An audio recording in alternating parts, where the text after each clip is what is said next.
Hello বন্ধুরা, মিতালির কিচেনে স্বাগতম। চলে আসলাম নতুন একটা রেসিপি নিয়ে। আজকে বানাবো মটনের ঘুগনি। খাসির মাংসের ঘুগনিটা কিন্তু খেতে জাস্ট অসাধারণ লাগে। তো চলো ঝটফট দেখিয়ে দিই, দেখো কেমন হয়েছে। কালারটা দারুণ হয়েছে আর খেতেও কিন্তু অসাধারণ হয়েছিল ঘুগনিটা।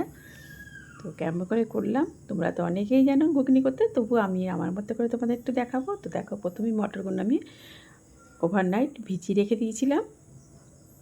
তো এটা কুকারে সিটি মেরে দিয়েছি। তো দেখো প্রায় সেদ্ধ হয়ে এসছে, নরমও হয়ে গেছে। তো এখনকার মটরগুলো খুব ভালোভাবে সেদ্ধ হয় না, আবার যখন সেদ্ধ করতে চাইবে তখন দেখবে বেশি সেদ্ধ হয়ে যায়। তো যাই হোক, এখানে দেখো মাটনগুলো আমি কিছুটা পরিষ্কার করে ধুয়ে রেখে দিয়েছি। এবার চলো ঝটপট ফুল রান্নায় চলে আসি। কড়াইয়ের মধ্যে প্রথমে দেব সর্ষের তেল। রান্নাটা আমি সম্পূর্ণ সর্ষের তেল দিয়ে করছি। আর কেমন লাগছে অবশ্যই জানিও। তো দেখো প্রথমেই দিয়ে দিলাম সাদা জিরে, তার সঙ্গে দিয়ে দিলাম কিছুটা কাঁচা লঙ্কা কুচি। ঝাল অনুযায়ী তোমরা লঙ্কাটা দেবে। তোমরা যদি একটু ঝাল বেশি পছন্দ করো তাহলে কিন্তু লঙ্কার কোয়ান্টিটিটা আরও বাড়িয়ে নিতে পারো। আমি এর সঙ্গে লাল লঙ্কার গুঁড়ো একটু দেবো, তাই কাঁচা লঙ্কাটা ওইটুকুনি দিয়েছি। দিয়ে দেবো এবার একটু কিছুটা পেঁয়াজ কুচি। লঙ্কাটা একটু ভাজা ভাজা করে নিয়ে এবার দিয়ে দেবো দেখো পেঁয়াজ কুচি আর টমেটো কুচিটা। আর ঘুগনিটা খেতে কারা কারা ভালোবাসো অবশ্যই জানিও। ঘুগনিটা এমনই একটা রেসিপি যেটা সবাই, বাচ্চা থেকে বড় কিন্তু সবারই ভালো লাগে। আর গরম বলো শীত বলো সবেতেই কিন্তু একটু মাংসের ঘুগনি হলে কিন্তু দারুণ লাগে। নিরামিষ ঘুগনি থেকে মাংসের ঘুগনিটা সবাই পছন্দ করে, কি বলো? তো দিয়ে দিলাম কিছুটা আদা রসুন বাটা। পেঁয়াজ, টমেটো, কাঁচা লঙ্কা আর আদা রসুন বাটাটা দিয়ে ভালো করে কষিয়ে নেব। মশলাটা একটু সময় ধরে কষাবো। এবার কিছুটা শুকনো মশলা অ্যাড করব। দিয়ে দিলাম কিছুটা হলুদ গুঁড়ো, দিয়ে দিলাম কিছুটা ধনের গুঁড়ো আর দিয়ে দিলাম কিছুটা জিরের গুঁড়ো। শুকনো মশলা দিয়ে একটুখানি আবারও কষিয়ে নেব। গ্যাসটা কিন্তু এবার একটু কমিয়ে রাখবো। এবার দিয়ে দিলাম কিছুটা ঝাল লাল লঙ্কার গুঁড়ো। আমি কিন্তু এখানে কাশ্মীর লঙ্কার গুঁড়ো ব্যবহার করিনি। তো তখন কিছুটা কাঁচা লঙ্কা দিয়েছিলাম আর এখানে কিছুটা ঝাল লাল লঙ্কার গুঁড়ো দিলাম। তো ঘুগনিটা দেখবে একটু ঝাল ঝাল না হলে কিন্তু ভালো লাগে না খেতে। তো দিয়ে দিলাম কিছুটা লবণ।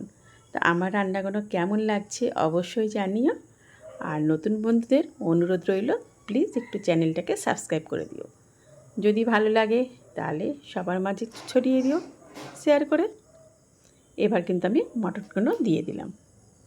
মটনগুলো দিয়ে এবার কিন্তু ভালো করে এটা কষাতে হবে। যেহেতু মটন সেহেতু একটু সময় লাগবে কষাতে। চিকেন হলে কিন্তু খুব তাড়াতাড়ি সেদ্ধ হয়ে যেত। তো সময় ধরে আমি কিন্তু এটাকে একটু সেদ্ধ করে নেব, কারণ মটরটা আমার সেদ্ধ করাই আছে। তো আমি এবার আন্দাজ করে জল দিয়ে ভালো করে কষিয়ে নেব মটনটাকে। একটু ধিমে আছে ভালো করে কষিয়ে নিতে হবে বন্ধুরা, যাতে মাংসটা ভালোভাবে সেদ্ধ হয়ে যায়।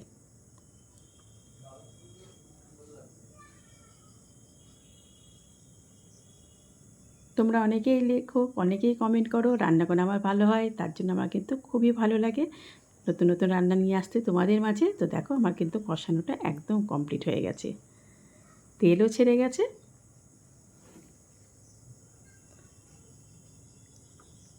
আমি কিন্তু অনেকটা সময় ধরে ধরে কষিয়ে নিয়েছি বন্ধুরা। তোমরা কিন্তু কম সময় ধরে কষাবে। যদি তোমাদের হাতে সময় কম থাকে তাহলে কিন্তু একটু কুকারে কয়েকটা সিটি মেরে নিতে পারো, তাহলে কিন্তু মটনটা খুব তাড়াতাড়ি সেদ্ধ হয়ে যাবে। তো এবার আমি কিন্তু মটরগুলো দিয়ে দেবো, সেদ্ধ মটরটা এর মধ্যে দিয়ে দিলাম। সেদ্ধ মটরটা দিয়ে ভালো করে আমি এবার মিশিয়ে নেব মাংসের সঙ্গে, যাতে মটরটা একদম সুন্দরভাবে মিশে যায়। প্রায় আমার হয়ে এসছে রান্নাটা, ঘুগনিটা কিন্তু। তো কেমন লাগছে অবশ্যই জানাবে বন্ধুরা। আর তোমরা যদি কেউ কোনো নতুন নতুন রান্না তোমরা বলতে চাও যে আমি নতুন রান্না কী নিয়ে আসতে পারি, তোমরা অবশ্যই আমার কমেন্ট বক্সে জানাবে। আমি কিন্তু অবশ্যই চেষ্টা করব নতুন নতুন রেসিপি নিয়ে আসার জন্য। তো ভালো করে মিশিয়ে আমি কিন্তু এবার ঢাকা দিয়ে দিলাম। দেখো ফাইনালি কিন্তু আমার ঘুগনিটা হয়ে এসছে। এবার একটু ঘুগনিটা পাতলা থাকলে ভালো লাগে, খুব জমে গেলে কিন্তু দেখবে ভালো লাগবে না। আর ঠান্ডা হয়ে গেলে তখন কিন্তু আরও শক্ত হয়ে যাবে। তার জন্য ঘুগনিটা সবসময় কোয়ান্টিটিটা এরকম পাতলা রাখবে। এবার কিন্তু একটু দিয়ে দেবো গরম মশলা গুঁড়ো আর দিয়ে দেবো একটুখানি ঘি। ব্যাস আমার রান্না কমপ্লিট। তো কেমন লাগলো এই মাটন ঘুগনিটা বা মাংসের ঘুগনি অবশ্যই জানিও আমার কমেন্ট বক্সে বন্ধুরা। সবাই ভালো থেকো। নতুন নতুন রান্না নিয়ে কিন্তু আবারও তোমাদের মাঝে চলে আসবো। সবাইকে জানাচ্ছি আজকের মতো টাটা।